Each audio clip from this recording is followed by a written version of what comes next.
Hi, ako si Riz. Samahan niyo ko at sasamba tayo. Kasing ganda ko yung araw, kahit 7:45 pa lang yan. Kailangan ko talagang gumayak ng maaga kasi hindi ko maabutan kapag ka next train na yung sasakyan ko. Dito pa lang, kailangan ko na talagang sumakay ng 7:45. And pagdating ko ng next station kung saan ako lilipat ng ibang local train, mag-aantay lang ako ng mga 30 minutes.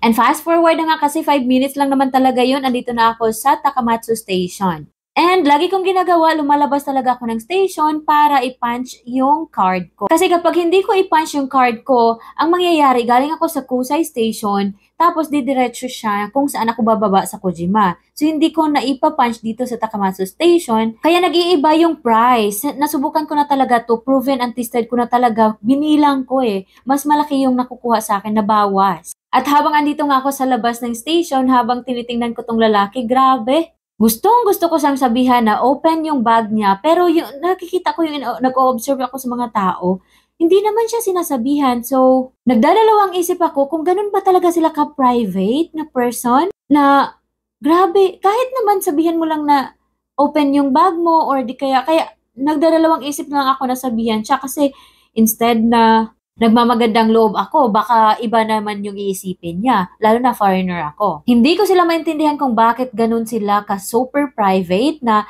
parang ayaw talaga nilang kausapin, ayaw nilang makialam, kasi gusto nila ng harmony. Kaya ayan, umalis na lang ako. Malapit na rin yung time. So, pupunta na ako dun sa train na sasakyan ko papuntang Kojima Station. Ito din pala yung train na papuntang Okayama. Like for example, pupunta ka ng Tokyo, Osaka, or Nagoya.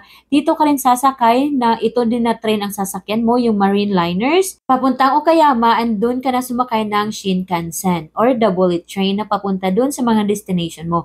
Yun ay kung galing ka ng Kagawa. Dito sa Takamatsu, marami din palang access. Kung gusto mong pumunta ng Osaka, pwede kang mag-night bus, pwede pong morning na bus.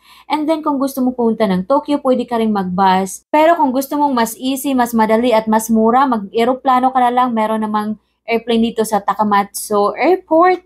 Mas madali and mura yung gagastusin mo kapag pupunta ka ng Tokyo. Pero kung pupunta ka naman ng Osaka, pwede ka rin mag-bus. Kaysa kung mag-train ka papuntang Okayama and then mag-bullet train ka papuntang Osaka, mas malaki yung babayaran mo. Siya nga pala, ang dami ko nang sinasabi kung saan-saan na nakarating nakapunta na ng Tokyo, Osaka, Nagoya, Okayama, and whatever. Dito lang naman ako sa Kojima bumaba. And nakalipat na pala kami ng bus. Ito yung maganda dito sa Japan kay merong bus na normal talaga at itong bus na parang Egypt sa atin. Egypt. Iba kasi yung Egypt lugar yon. And pagkababa nga namin, madali lang din kasi ipapunch mo lang din tong IC card ko. Ito na rin yung ginamit ko sa train and dito sa bus. Mas madali talaga convenient kapag meron kang IC card. Fast forward na nga at pagkatapos ng aming pagsamba, merong konting salo-salo and syempre nakikain na rin kami. Meron ngang sale sa outlet, kaya malapit lang din naman ito sa outlet, kaya pupunta naman kami sa outlet mamaya. Konting lakad lang galing sa Kapilya, ito na yung station kung saan kami sasakay ng train papunta sa outlet. And dito ko muna tatapusin. Thank you so much for watching. Bye!